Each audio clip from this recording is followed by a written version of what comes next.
Bem-vindos ao IESP, bem-vindos à aula inaugural do primeiro semestre do IESP. Eu tenho um prazer inenarrável de dar as boas-vindas aqui à professora Raquel Meneghello, professora titular do Departamento de Ciência Política da Unicamp. Foi minha professora na Unicamp também.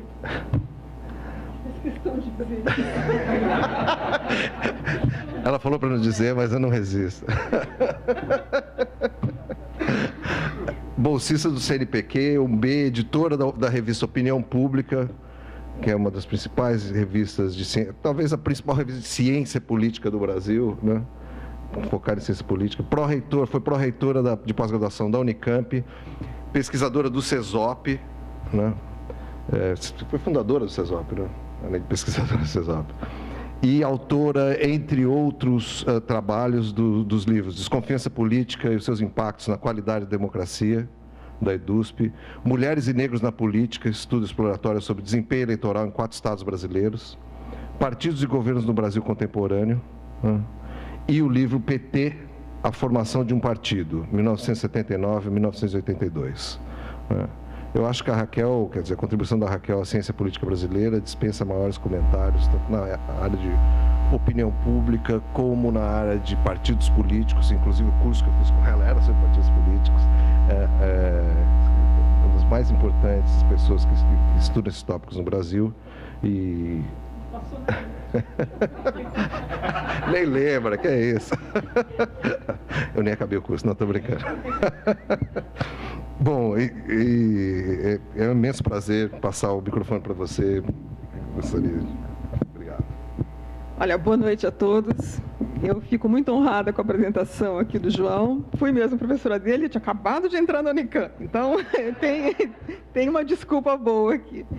E me sinto mais honrada ainda com esse convite dessa aula inaugural, que está sendo em abril, por questões de agenda, né, e não em março, para inaugurar o semestre letivo, mas eu fiquei muito honrada, porque todos nós da ciência política temos o antigo IUPERJ e o IESP no mais alto topo, né, da nossa referência de produção. Então, eu estou aqui muito satisfeita com esse convite, né. Não era para ser hoje, no mesmo dia do julgamento, né, do presidente Lula, do habeas corpus.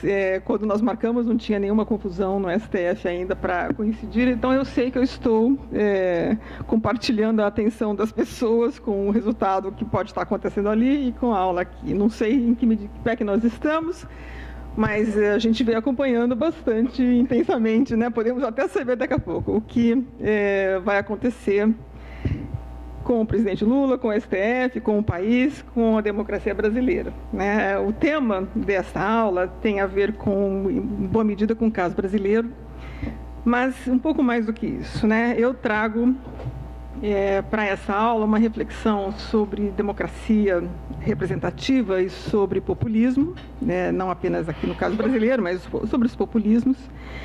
Eu vou misturar um pouquinho entre ler as minhas anotações e falar mais espontaneamente, e trago uma série de dados que têm a ver com as pesquisas que nós fazemos, com o grupo de pesquisas do qual eu faço parte, internacional, sobre sistema eleitoral e representativo. Então, eu vou fazer uma certa mescla, né, de informações, de reflexões, procurando dar conta desse tema. Eu até começo a minha apresentação, ou a minha aula, vou segurar que eu acho mais fácil, afirmando que uma das frases que eu não entendo como é que nossos colegas, jornalistas e analistas, conseguem proferir atualmente, é de dizer que, apesar de tudo que estamos vendo, apesar da crise, as nossas instituições funcionam bem, nossa democracia funciona bem. Não acredito nisso. Nós temos dados claros de que as nossas instituições não estão funcionando bem, judiciário não funciona bem, partidos não estão funcionando bem, legislativo e executivo não estão funcionando bem, inclusive nas suas relações mais estreitas. Eu vou seguir pelo caminho da questão representativa, né? Mas de toda maneira, e essa é a preocupação que eu trago para cá, né? Mas esse é o suposto fundamental, é a preocupação fundamental com a qual eu trabalho, né? As coisas não estão boas, as coisas não estão funcionando bem, e eu acho que nós temos que ir em busca de explicações e de uma reflexão sobre tudo isso, né? Eu leio um pouco agora, né? A literatura sobre as características e o funcionamento dos processos de democratização é volumosa. Muito tem sido produzido sobre as bases de apoio às democracias na terceira onda, em específico sobre a América Latina, sobre o leste europeu, após a queda do muro. E aqui tem um conhecimento valioso produzido sobre os limites, né, da democratização e sobre as limitações das democracias consolidadas no tempo, né?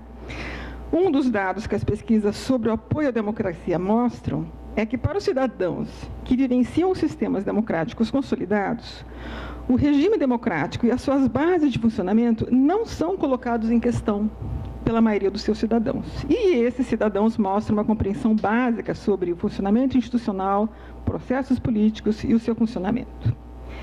E mesmo que nessas democracias você observe níveis generalizados de insatisfação com o funcionamento do regime ou das democracias, mostrando a desconfiança institucional, ou então o desempenho dos governos insatisfatórios, os dados também mostram que nada disso abala ou não sofre abalos significativos, garantindo uma certa estabilidade.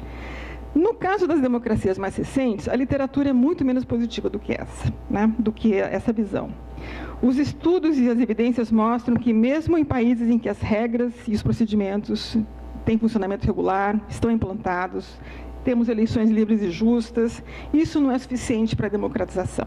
Nós temos déficits significativos no terreno do respeito às leis, das liberdades, dos direitos, mesmo que você tenha um apoio normativo considerável do regime recentemente estabelecido.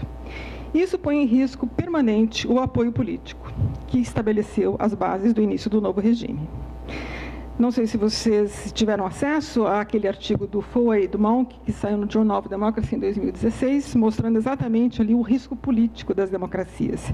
Esse é um artigo que saiu há 1 ano e meio atrás, mais ou menos, e mostrando que esse risco político, que era operante nas democracias recentes, passam a operar nas democracias também consolidadas, colocando nos movimentos populistas atuais os sinais sólidos de ataque à política liberal e às instituições democráticas.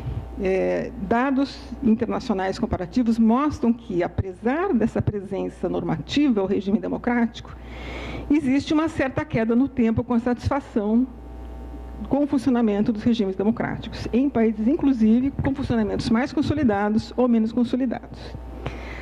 A adesão normativa é só normativa. Se você não tem atitudes e práticas, não cria bases, né? Então, apenas para ilustrar só inicialmente, eu trago aqui 3 gráficos que mostram essa mudança no tempo. O primeiro, que é esse aqui. Esses são dados do Comparative Study of Electoral Systems, que é um projeto internacional. Está dando para enxergar aqui. Os números... Tá. Tá, esses são dados, são países que fazem parte, né, desse módulo. O Brasil está aqui, 2002. Esse é o módulo número 2 desse estudo. E essas são perguntas sempre repetidas, né, sobre a melhor forma, a democracia como a melhor forma de governo, né? E aí a adesão é enorme, né, para a grande maior parte dos países, né, indo de 97,4% ali para a Dinamarca e caindo aqui para a Bulgária com 67%. Mas, de toda maneira, apenas a Bulgária, dos 38 países que estão aqui, apenas a Bulgária não atinge 70%. Fica muito próximo. E 18 desses países todos aqui mostram porcentagens maiores que 90% de apoio à democracia, né? Apoio ao regime democrático e satisfação com o funcionamento da democracia são fenômenos distintos. Isso é importante mencionar. Apoia e tem satisfação com a maneira como ela funciona, né? E dizem respeito a aspectos valorativos e avaliativos e implicam em medidas distintas. Então, eu não vou desenvolver aqui uma tese que eu sustento de que o funcionamento da democracia, em boa medida, tem uma relação muito estreita com o desempenho da economia, né? Isso parece muito claro nos países de democracia recente ou de países com desenvolvimento também deficitário em algumas áreas, tanto nas novas democracias como nas velhas, nas mais consolidadas. Mas nessa direção, embora os modelos de welfare sejam distintos nos países mais e menos desenvolvidos, os arranjos partidários e a própria percepção da eficácia da política representativa estão atrelados à capacidade de canalização das metas de redistribuição, sobretudo nos tempos de crise. E esse é o terreno que dá base para avaliar, ou para avaliar avaliação expressivamente negativa do funcionamento das democracias desses países analisados. Então, apesar da notável adesão normativa, esse dado não é acompanhado pela avaliação do funcionamento corrente do regime democrático, que é o próximo, são os dois próximos gráficos que mostram, em tempos distintos, este é o módulo 2, aqueles mesmos países, e aqui nós estamos falando de pesquisas realizadas quase 10 anos depois, ou mais de 10 anos depois, que mostram a queda da satisfação com o funcionamento democrático. Para alguns, veja aqui é apenas a resposta do muito satisfeito com a democracia, o que, em geral, já é uma porcentagem pequena. Mas o importante aqui é para mostrar que, mesmo em países com democracias mais consolidadas, com adesão normativa sempre sólida, né, esses últimos 10 ou 12 anos, que é um pouco a diferença de tempo aqui, e as dificuldades que o próprio welfare ou os estados todos não conseguiram dar como atendimento às demandas básicas, refletiu claramente na avaliação que as pessoas têm de como o regime funciona. Por que isso é importante, né? Porque isso vai abrindo brechas para alternativas políticas, né? Se o descontentamento é permanente e crescente, ele provavelmente afeta a adesão à política democrática. E aí eu parto para as questões da representação política, porque a teoria democrática define nas instituições representativas os cânones da legitimidade do regime, pois são essas instituições que, de forma indireta, investem o povo de autoridade perante o sistema, além de exercerem claramente algum grau de controle e responsabilidade sobre o executivo. Assim, apesar dos níveis significativos de desconfiança nos partidos e nos políticos, e mesmo da avaliação predominantemente negativa da atuação do parlamento e dos políticos em geral, a existência e manutenção de instituições representativas são valores inabalados nas democracias consolidadas. Mas a perda da crença na eficácia do sistema pode ter impactos na adesão do regime. Esse é o cenário que coloca os desafios da análise. Um dos desafios, que é esse agora a qual me detenho, é o da relação da democracia com os populismos, né? Então, nos rastros das consequências da globalização, das transformações socioeconômicas, da crise de representação mencionadas anteriormente, o espaço aberto para alternativas populistas é enorme nos distintos contextos nacionais europeus e americanos. O distanciamento crescente entre cidadãos e representantes eleitos aponta para os desafios dos movimentos políticos populistas e os desafios que esses movimentos apresentam para o funcionamento democrático. Esse fenômeno observado nas democracias partidárias de distintos países vem atrelado ao quê? Ao afastamento dos cidadãos da política convencional. O aumento da desconfiança com relação às elites políticas, a crescente volatilidade eleitoral, a erosão generalizada da política tradicional caminham ao lado da ascensão de propostas de tipo populista, tanto à esquerda quanto à direita, que apelam para os eleitores que se percebem à margem do sistema representativo, com exemplos que atingem países muito distintos, tanto europeus como o latino e norte-americano. A bibliografia aqui é vasta, depois eu até trago umas referências, mas a discussão sobre o conceito de populismo e a sua relação com a democracia tem controvérsias importantes. Todos nós conhecemos aqui, na literatura, de um debate que foi resgatado já dos anos 60. Né? Há uma dificuldade enorme para compor este conceito. Apenas como referência aqui para as pessoas que se interessam para o resgate deste conceito, há uma conferência chamada To Define Populism, que foi realizada em 67, na London School of Economics, e publicada na Government and Opposition em 1968. E parte dessa conferência depois virou um livro ditado pela Gitte Ionesco e o Ernest Gellner, que trabalham esse conceito, né, lá na sua origem. Mas esse é o suposto predominante das análises de que o fenômeno seria uma patologia incompatível com a democracia. Essa é a reflexão dos anos 60, que o populismo não condiz, não convive com a democracia. Essa bibliografia vai sofrer uma transformação, né? Apenas para fazer um paralelo ou trazer um pouco a transformação que isso tem no próprio caso latino-americano, No contexto latino-americano, havia uma certa convergência em interpretar o populismo a partir do grau e o tipo de desenvolvimento econômico da região, em que o processo de urbanização e a constituição das classes trabalhadoras constituíam o cenário da política de massas. É daqui que vai sair a análise do próprio Vefort sobre o populismo no caso brasileiro, né? Mas o populismo e o fenômeno populista têm um timing e um contexto muito específicos, e a globalização tem um impacto claro social, demográfico e político nas sociedades industriais e limita os estados nacionais e as suas capacidades, né, de promover as políticas que se colocam, né?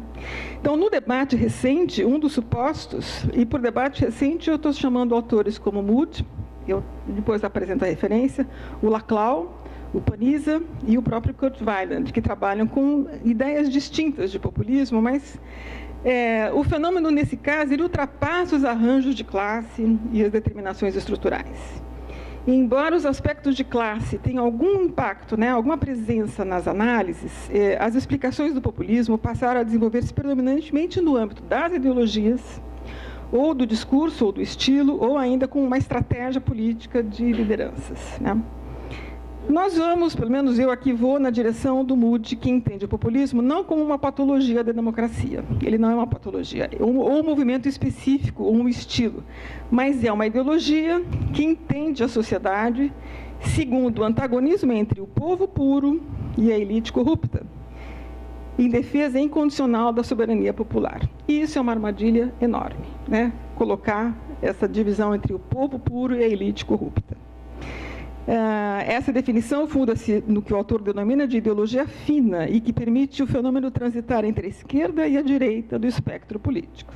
Então, ele não é um fenômeno incompatível com a democracia, tem apelo e espaço para emergir sempre que ocorre uma frágil articulação ou uma frágil interdependência entre a soberania popular e a dimensão das instituições, procedimentos e funcionamentos de governos, que se referem a uma ideia como uma face redentora e uma face pragmática da democracia. Enfim, essa é uma bibliografia grande, que trata das atitudes associadas aos contextos eleitorais e institucionais. No caso europeu, eu só chamo atenção para alguns exemplos. As ondas de imigração extra-Europa, a incorporação dos países pobres à União Europeia, como consequência da crise e do próprio redimensionamento das políticas sociais na região, constituíram o multiculturalismo como terreno de conflito. E sob os vetores da etnia e da religião, que passaram a ser os vetores do conflito associado ao contexto econômico, associado às taxas de desemprego, formularam e produziram fórmulas populistas, nacionalistas e xenofóbicas, reproduzidas nos Estados Unidos, ou na própria Europa, com a Marine Le Pen, ou com Trump, enfim, como outros líderes. No caso da América Latina, nos anos 80 e 90, o neopopulismo liberal midiático fez do marketing eleitoral um dos principais instrumentos para a condução de políticas austeras que afetaram as camadas mais pobres da população, como podem ser exemplos os casos do Menem, na Argentina, do Collor, no Brasil, do Fujimori, no Peru. Mais recentemente, a ascensão de líderes como Chávez na Venezuela, com o Partido Socialista Unido, e de Morales na Bolívia, com o Movimento ao Socialismo, expressaram a fórmula populista radical de esquerda, embasada na busca da integração do povo excluído contra a elite corrupta, caracterizada pelo esforço de construção de novas instituições, como o constitucionalismo fundacional do Chávez e as instituições paralelas das missões bolivarianas, no caso da Bolívia. Esse, aliás, é um aspecto importante da nova fórmula do populismo na América Latina. Não só na América Latina, mas a nova fórmula do populismo, que se contrapõe à fórmula tradicional populista da região, que era o anti-institucionalismo. As fórmulas populistas à esquerda, elas são institucionais. Elas se preocupam-se em enraizar-se em termos institucionais. A preocupação com o impacto desse fenômeno sobre o sistema representativo é evidente. Uma explicação para a tensão entre os cidadãos e as elites na literatura é o crescente fracasso dos partidos em seu papel articulador da dimensão popular da democracia, dando preferência ao seu papel institucional governamental. E, além disso, há uma crescente assentação de formas não políticas de deliberação, em que decisões são cada vez mais tomadas fora do terreno da política e das eleições e adentram outros terrenos, como o judiciário. Uma das consequências dessa dinâmica é a percepção das eleições como um mecanismo sem efeitos práticos, com frágil eficácia, e os políticos e tomadores de decisão, cada vez mais distantes do controle dos cidadãos. A rejeição aos políticos vem ainda acompanhada de uma mobilização em torno de formas alternativas de deliberação, como a crescente demanda pela democracia direta, as dinâmicas plebiscitárias ou o apoio a lideranças personalistas. Essa é uma preocupação real, pois trata-se aqui de avaliar em que medida a vontade da maioria tem expressão através de eleições, em um contexto globalizado em que as demandas e interesses não coincidem com as imposições dos fluxos transacionais que não levam em conta as demandas e os desejos dos povos nacionais. A globalização, portanto, é o vetor dessas possíveis mudanças políticas. Nessa direção, para entender o populismo, é necessário examinar os cidadãos, as atitudes dos cidadãos quanto às elites políticas, à regra da maioria e quanto aos outgroups da democracia representativa. No caso brasileiro, ao lado do crescente processo de distanciamento dos cidadãos da política nacional, dos políticos e organizações representativas, as ações do sistema de integridade para combate à corrupção, sobretudo com a deflagração da Operação Lava Jato, que atingiu um volume enorme de líderes e agentes do Estado e empresários, estabeleceu-se um terreno fértil de informações e ações para que se constituísse o sentimento de oposição e confronto entre a elite corrupta e a vontade popular soberana. É um espaço potencial para o surgimento de propostas populistas que se observa, por exemplo, na organização de movimentos de contestação aos políticos, aos partidos e às instituições representativas. Assim como na Europa, as propostas populistas emergem à esquerda e à direita. E as condições do contexto brasileiro, em específico o sistema partidário de regras permissivas de organização, propiciam uma estrutura de oportunidades para a criação de partidos populistas, além do surgimento de políticos e lideranças específicas estabelecidos sobre essas estruturas. Então, antes de voltar aqui à questão da representação específica, eu mostro apenas alguns dados sobre o funcionamento da democracia. E trago esses dados porque eles são os dados que nos preocupam, que passaram a nos preocupar muito, né? São dados que apontam a queda de adesão à democracia, apontam a insatisfação com o funcionamento do regime democrático e apontam problemas com a própria cognição do que é democracia. Então, aqui tem... Estou chamando isso de queda de indicadores, né? Essas datas são as datas em que realizamos pesquisas dentro desse Comparative Study of Electoral Systems Project, e são sempre pesquisas pós-eleitorais, pós a eleição presidencial. A ideia dessas pesquisas é avaliar a capacidade do sistema representativo e avaliar, em conjunto com isto, as questões do funcionamento democrático. Então, aqui, nesse gráfico primeiro, mostra um pouco a queda que eu comentava antes com o João e com a Angelina, como que nós nos assustamos com a pesquisa de 2014, feita logo após a eleição, quando uma série de indicadores que, ao longo do tempo, eu estou aqui mostrando apenas 2002, mas tem uma série de pesquisas acadêmicas realizadas antes disso que dão sequência para essa subida tendencial da preferência, por exemplo, pela democracia. Quando nós chegamos em 14, alguns ou vários indicadores tiveram uma queda importante. E nós nos assustamos com isso, né? Uma das explicações, o próprio João mencionou, está em 2013. Mas, de fato, em 2014, nós nos assustamos com a queda em afirmar que a democracia é o melhor regime, apesar dos seus problemas. Uma queda importante na afirmação de que as pessoas têm poder para transformar as coisas. Pode mudar? Uma queda importante de que o voto pode transformar as coisas e de que votaria se o voto não fosse obrigatório, e aqui satisfeito com o funcionamento da democracia no Brasil, que cai 10% entre uma pesquisa e outra. Pode não parecer muito, é muito sim, né? Cair 10% numa tendência que é ascendente, de que você está satisfeito com como as coisas funcionam no país, é uma queda importante, né? Vou passar para outra. Aí vamos para as avaliações das instituições, né? E aqui, 2010 é a barra cinza, 2014 é a barra azul. Apenas faço um contorno nas mais gritantes ou as que mais considerei importantes aqui, que é a queda com a avaliação positiva do governo federal, que sai de 51% em 2010 para 27,6%. A queda nas avaliações de Congresso e partidos, que nunca foram muita coisa, né? A avaliação de partidos ou das instituições representativas sempre foram muito baixas no caso brasileiro, mas tem uma queda importante aqui, né? Ou na polícia, quem que mantém os seus níveis? As igrejas, né? Sempre se mantém como as mais bem avaliadas e sempre se mantém no topo das avaliações, né?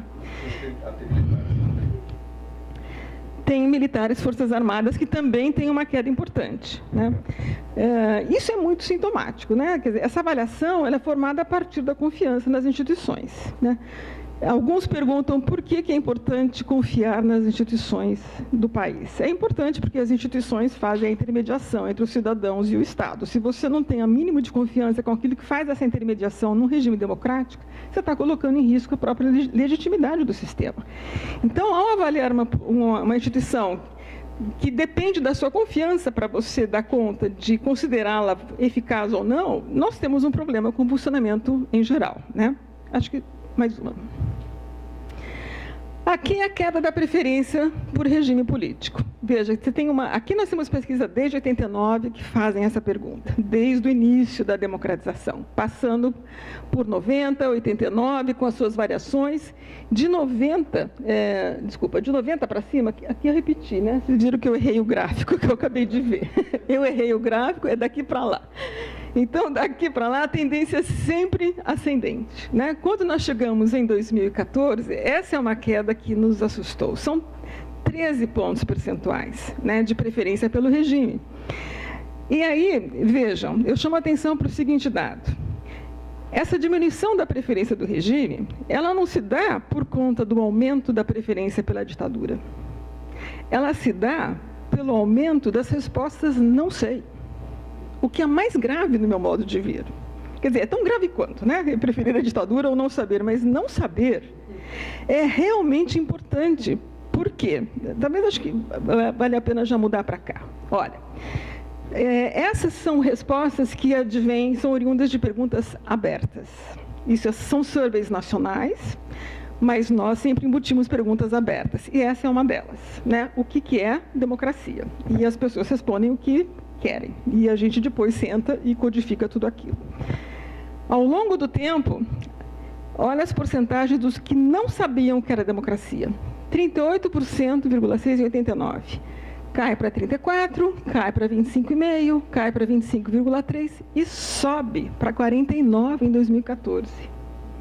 Essa subida de que não sabe o que é democracia é altamente preocupante. Porque nós estamos falando de um momento, depois de 14 anos de governo do PT, depois de 30 anos de governos, 20 e poucos anos de governos democráticos, se eu junto os governos do Fernando Henrique e Lula, governos de centro-esquerda, enfim, governos que procuraram fazer mudanças democráticas. Mas eu pego especialmente os 14 anos dos governos petistas, em que houve ali uma deflagração de discurso e de ações que tem a ver com a redistribuição de renda, que tem a ver com a inclusão social, que tem a ver com a queda dos preconceitos, enfim, com a igualdade.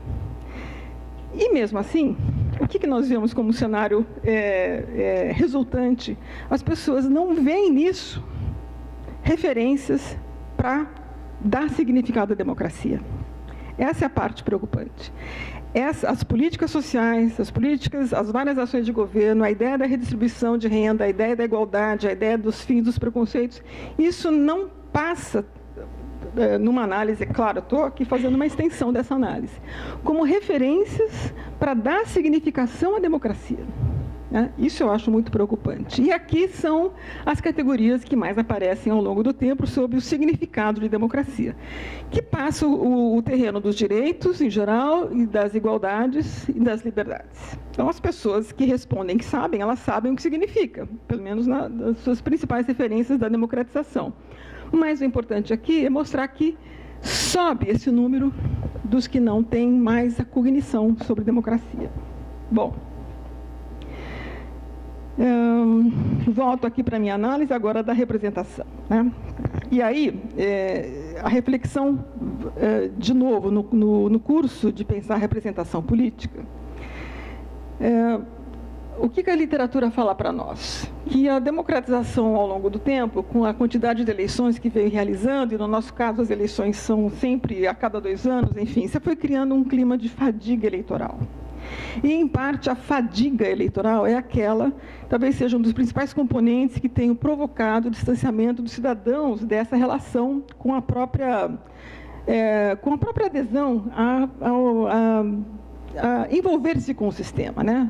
Ao envolvimento político, que é um poderoso componente desse processo mais amplo aqui que nós estamos falando da crise da democracia, né? Então, esse processo está estritamente ligado ou associado às consequências da globalização sobre as democracias nacionais, que, para além da dimensão econômica, porque os países passam a responder a imposições do mercado financeiro internacional e das grandes corporações, e sofrem forte influência sobre a sua capacidade de decisão nas políticas econômicas e sociais. Então, é claro que os governos não conseguem dar conta das respostas.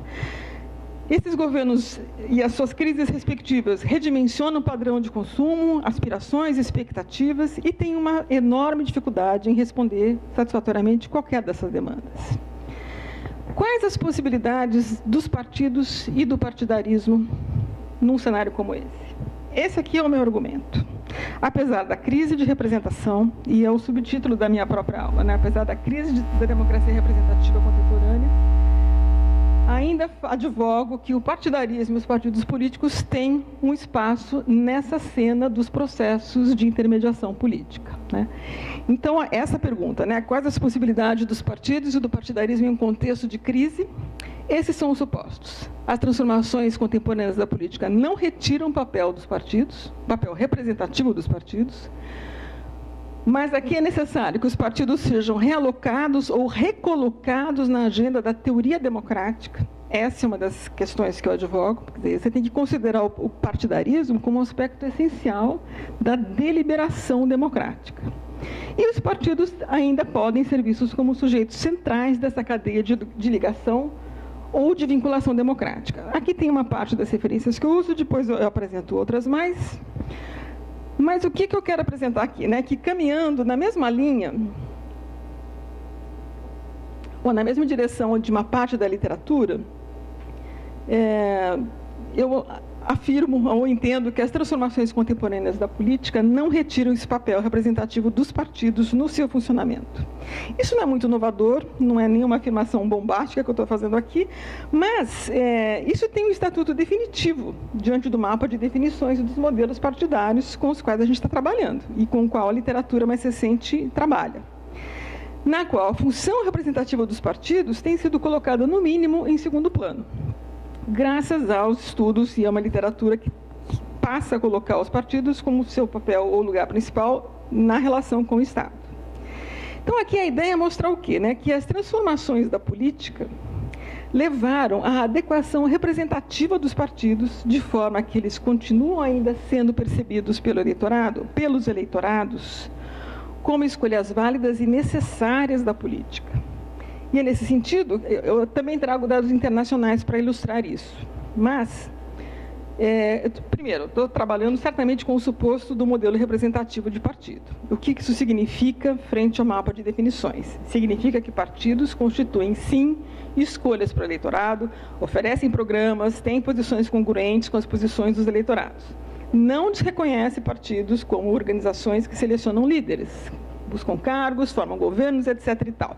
Mas eu sigo na linha do que a Nadia Urbinati, que é uma filósofa, coloca, quando ela diz que ela aborda aspectos da teoria da democracia ou da representação partidária, e ela menciona que a função dos partidos vai muito além da função instrumental de prover organização e recursos para a alternância de quadros. Como ela coloca, a função dos partidos é fundamentalmente integrar a multidão, dando unidade a ideias e interesses. Então, também como ela afirma, o partido político traduz particularidades em uma linguagem geral, que de forma tensionada representa o geral. Assim, o partidarismo é uma forma ativa. Ela fala isso num artigo da Lua Nova, não sei se vocês conhecem, é algo que tem um título, O que torna a representação democrática. Na revista Lua Nova isso está colocado lá.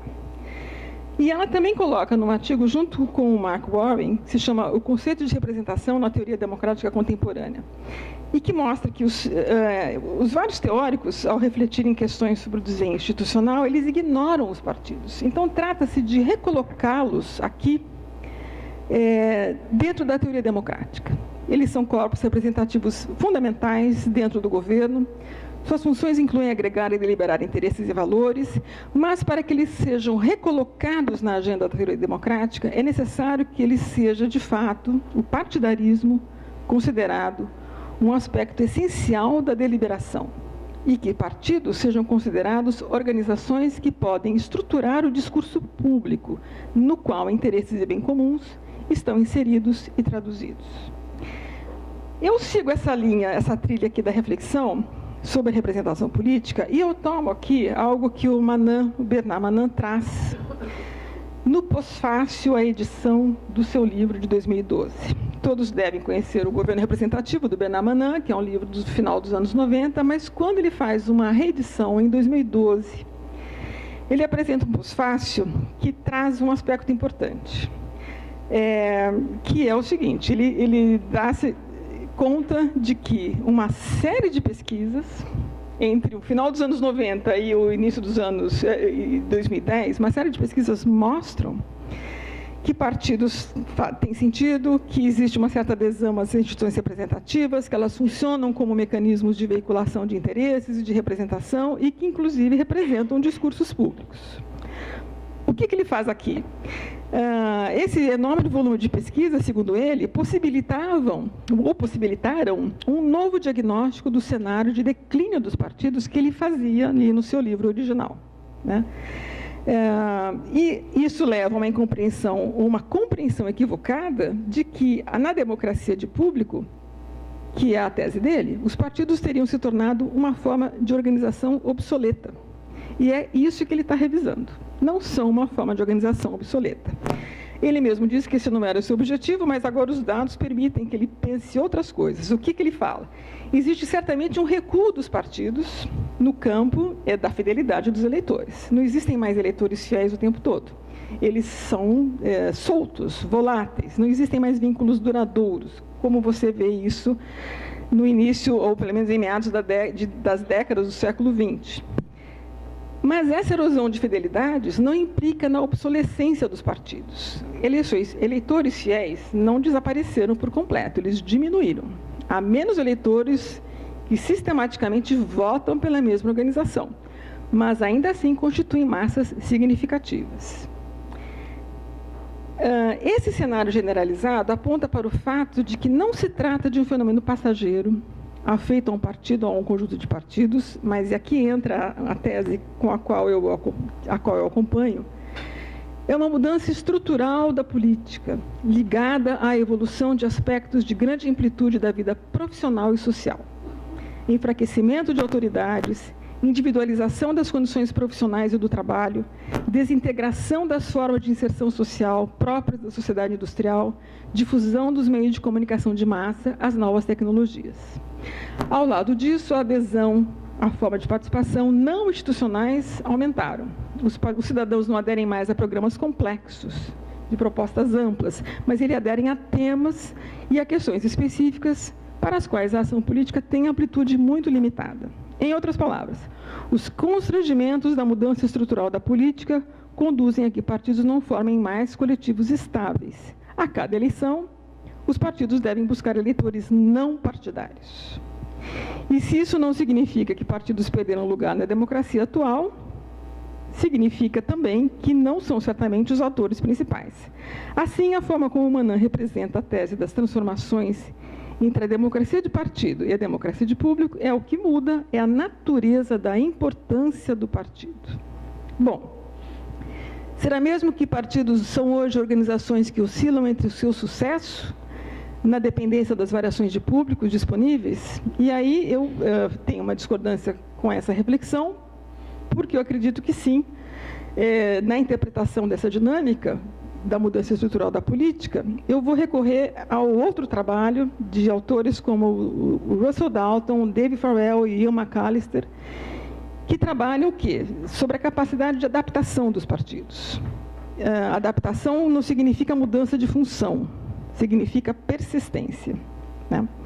Então, partidos funcionam a partir de quê? Né? Como é que os vínculos são produzidos entre instituições e eleitores? A partir de campanhas, mobilização e participação, atalhos ideológicos, ligação representativa e políticas. É esse encadeamento, que eles dão o nome de encadeamento democrático, que constitui o governo representativo. Vou pular umas coisas aqui para poder mostrar mais rapidamente os dados que eu quero mostrar. De toda maneira, o que eu quero dizer aqui, né? Esses dados e essa reflexão que esses autores colocam sobre a formação dos vínculos partidários e, sobretudo, sobre a formação de que há uma cadeia de ligações entre cidadãos e partidos, isso, em alguma medida, corrobora a afirmação da Nadia Urbinati para que os partidos sejam recolocados no terreno da teoria democrática, o partidarismo tem que ser considerado um aspecto essencial da deliberação e devem ser considerados como organizações que estruturam o discurso público. Com isso, eu fecho essa discussão, mas vou para a ideia da tensão representativa.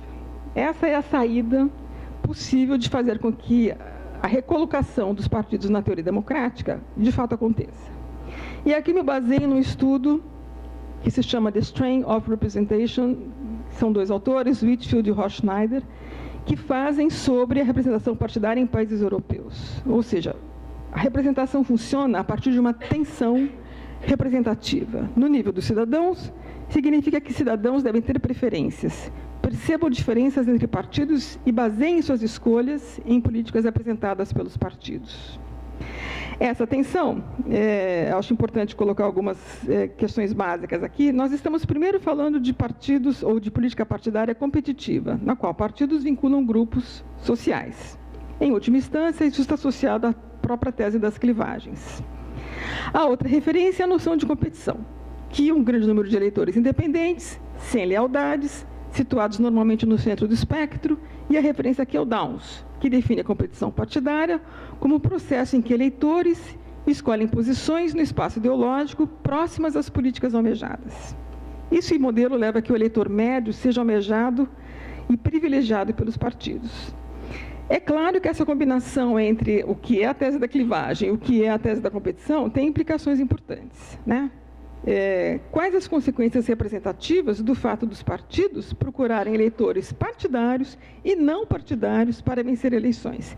É aqui que a tensão representativa se define. Ela depende das características dos partidos,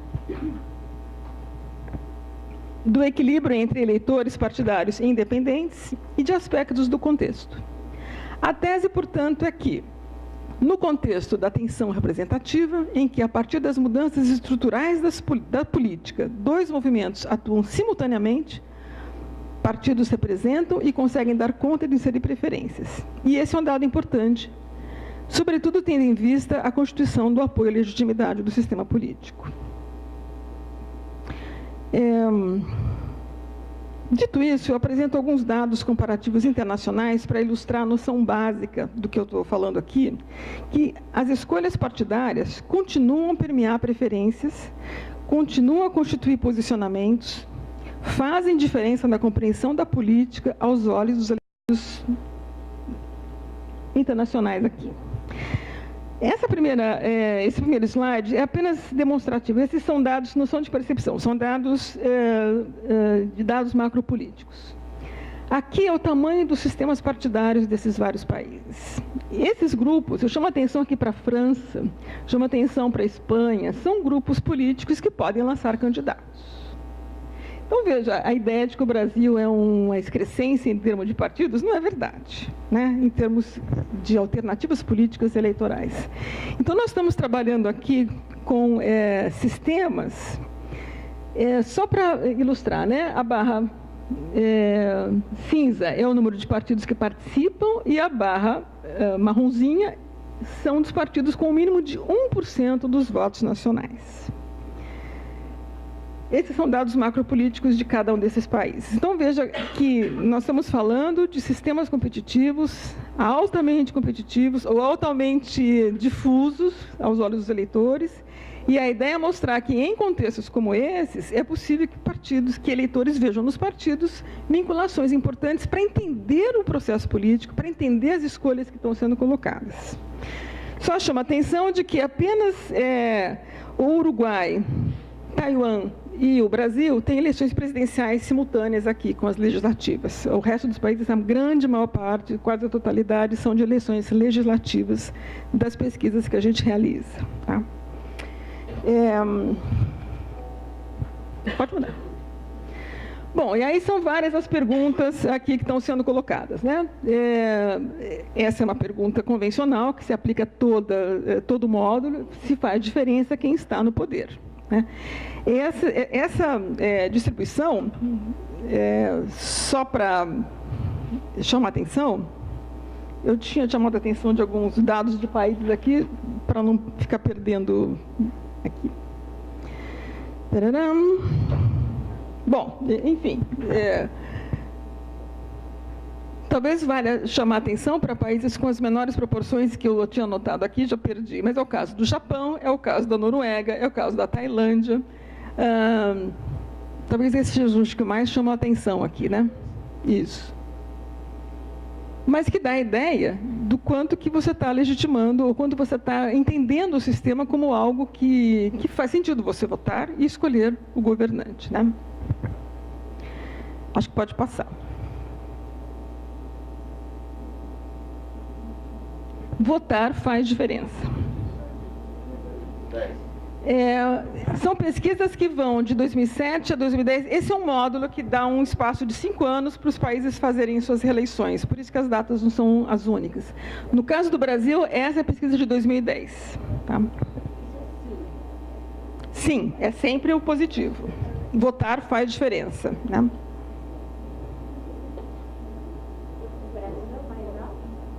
Sim. 71,9. Tem o ano da pesquisa, tem o contexto da pesquisa, mas aqui eu acho que faz sentido chamar atenção para o fato de que a nossa democratização ela é profundamente fundada nas eleições. Toda a negociação da democratização, ela desemboca nas eleições como o lugar da legitimidade do sistema que você está construindo. Então, as diretas já são a tradução disso. A campanha pelas diretas para presidente da República é a mais importante tradução do papel que a participação eleitoral tem. Então, a ideia do voto, a ideia de votar, a ideia de escolher alguém para estar na presidência ou no governo em geral, para o nosso caso histórico, é fundamental. É também para os demais. Para uns, parece não ser tão importante, né? O votar faz diferença, mas no caso brasileiro é fundamental para entender quais são bases da legitimação do sistema, né? E do apoio político ao que está sendo constituído. Não surpreende. O caso brasileiro. Não, no caso brasileiro. Acho que você está falando dos outros, tá? Não. No caso brasileiro, não surpreende. Podemos passar, né? Existe liderança que representa o ponto de vista. Essa pergunta está exatamente indagando se existe, naquele contexto de um enorme mapa de possibilidades, uma liderança que representa o ponto de vista do entrevistado. E aí tem variações importantes, né? No caso brasileiro, a gente chega lá nos quase 70%, mas você vai ter casos de 91,5%, que é a Nova Zelândia, e casos menores, né? Taiwan sempre tem aqui uma porcentagem pequena, mas Taiwan talvez seja o caso mais distinto aqui. Você tem 2 partidos, um a favor da independência, outro contra a independência, né? Com a questão da China. Então, aqui você não tem variações muito grandes no sistema de escolhas, mas você vai para a França, você tem 77,3% de pessoas que dizem que têm lideranças que representam, num sistema altamente disperso, né? Difuso. Aqui está em ordem alfabética, né? Cadê Israel? Israel está aqui, ó, 39,6%. Não, é pouco. Não.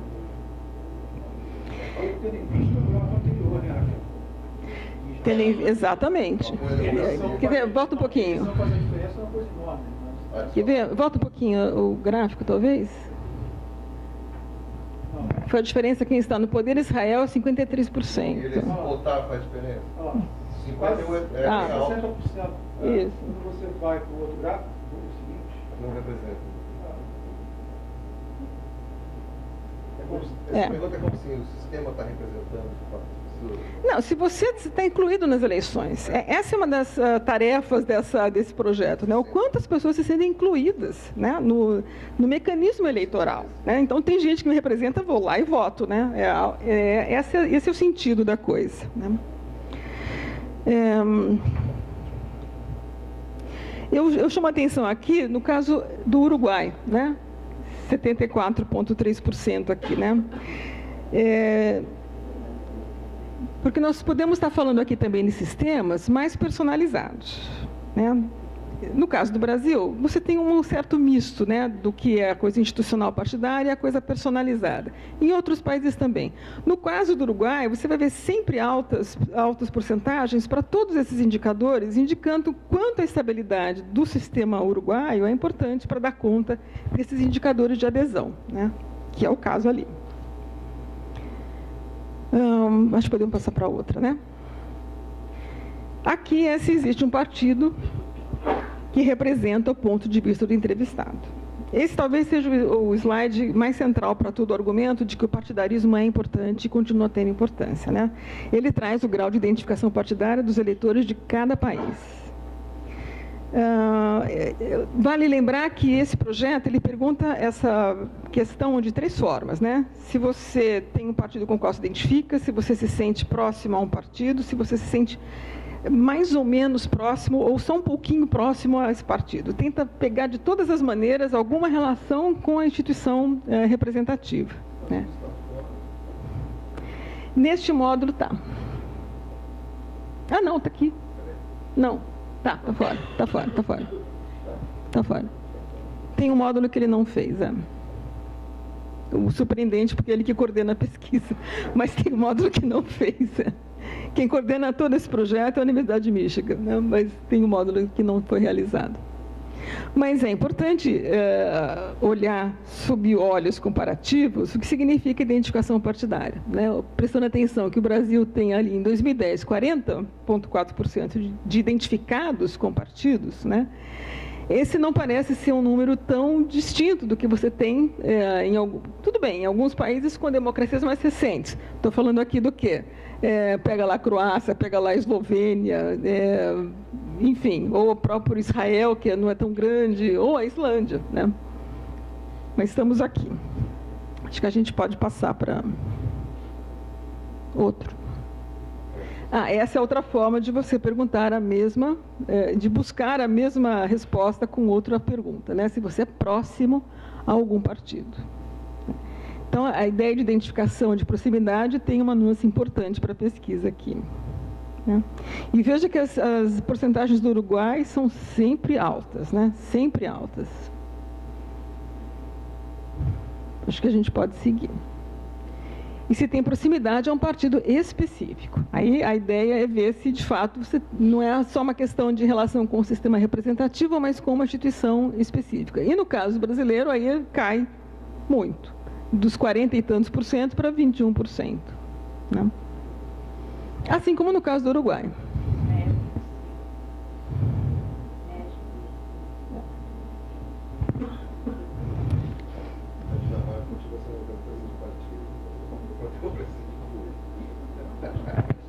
Como é que é? Continua sendo uma democracia. Pois é. Não. E permanecerá, né? Permanecerá. Acho que podemos ir para o próximo aqui. Esse talvez seja um dos mais importantes slides, porque a ideia é entender o papel que o partidarismo pode exercer num contexto eleitoral, num contexto de eleições, para as pessoas identificarem as diferenças e entenderem como atalhos para suas escolhas políticas. Né? Tá, quase 57%, ou seja, eleitores entendem diferenças. né? É possível saber o que é esquerda e direita, o que é PT, PSDB, o que são partidos mais para o centro, enfim, no caso brasileiro, mas em todos os casos, né? Os partidos funcionam como atalhos para a compreensão da política. E aí, para o próximo.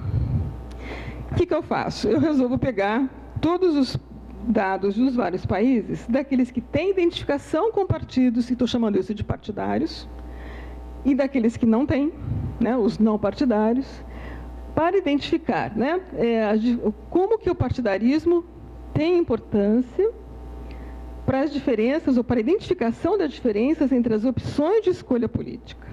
Ou seja, ter identificação com o partido, ter uma proximidade com o partido, passa a ter importância, ou é fundamentalmente importante para você entender que escolhas estão sendo colocadas, né, no cenário estabelecido, eleitoral.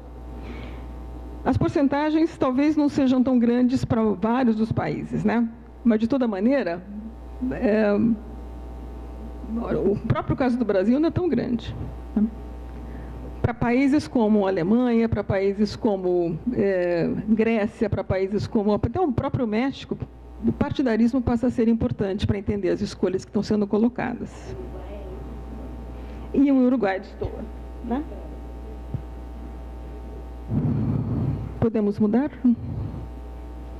Também com a divisão de partidários e não partidários, a porcentagem de indivíduos que apoiam o funcionamento da democracia no país. Esse é um dado fundamental, né? Ser partidário exerce uma importância muito grande para você apoiar a democracia. Ou seja, ter nos partidos políticos referência institucional, seja para definir escolhas, seja para orientar opções, é uma referência importante para você garantir apoio e legitimidade ao sistema. Acho que aqui vale mencionar as diferenças. Para a maior parte dos países, as porcentagens dos partidários apoiando a democracia são maiores do que as outras.